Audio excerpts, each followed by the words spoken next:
नमस्कार मंडळी, आज आपण भिवंडी येथे आलेलो. तर भिवंडी येथे एक काका आपल्या ज्या म्हशी आहेत त्यांना चरायला आणलेले आहेत.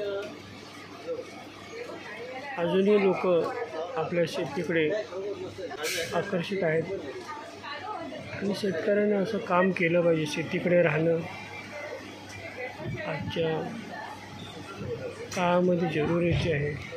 कारण जर आपण शेती केली आणि त्याच्यापासून जर साईड बाय साईड जर हे म्हशीचं दुधाचं वगैरे केलं तर येणाऱ्या पिढीला आपण कमीत कमी म्हशीवर काय आहेत ह्या दाखवू शकतो. कारण ह्या सर्व गाई गुरे म्हशी या सर्व बऱ्याच ठिकाणी नामशेष होत चाललेले आहेत. तर पुढच्या येणाऱ्या पिढीला जर आपल्याला दाखवायचं असेल गाई म्हशी गुरे तर या सर्व करावं लागेल.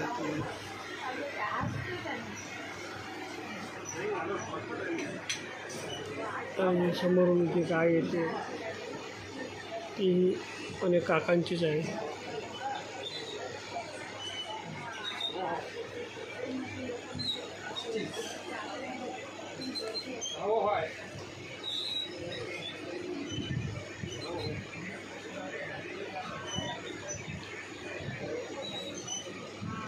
बरेचसे अजून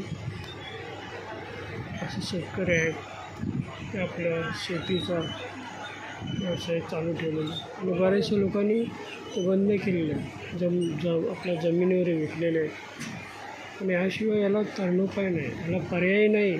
जर आपण शेती विकलीत आणि जर आपण फक्त पैसे मोजत राहिलो काही वर्षानंतर काही कालांतराने आपल्याला शेतीकडं हे फिरावं लागणारच आहे.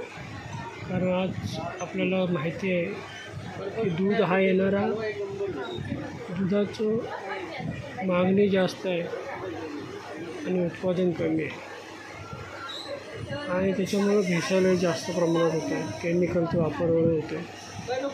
तर हे थांबवायचं असेल तर आपल्याला शेतीमध्ये टिकून राहणं जरुरीचं आहे.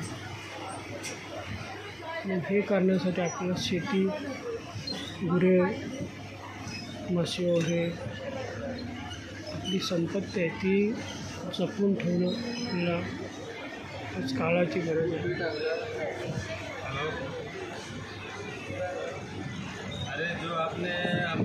बऱ्याच ठिकाणी लोक जमिनी विकून आज पैशाचा व्यवहार होते.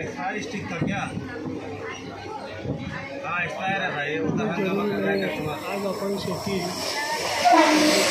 चांगलं उत्पन्न तर आपल्याला आणखी काही काळ चांगल्या प्रकारे जातं.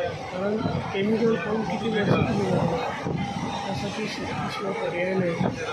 तर मंडळी आपल्याकडे जर शेतजमीन मोठी असेल तर ती मोठी कशी करता येईल. सर्वांनी शेतीकडे लक्ष दिलं पाहिजे.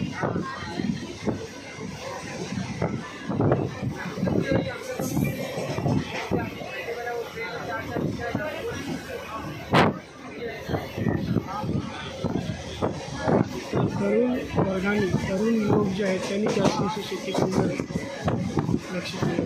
भरपूर काय आपला महाराष्ट्रात असेल. कारण आज जो येणारा दूध आहे हा बाहेरच्या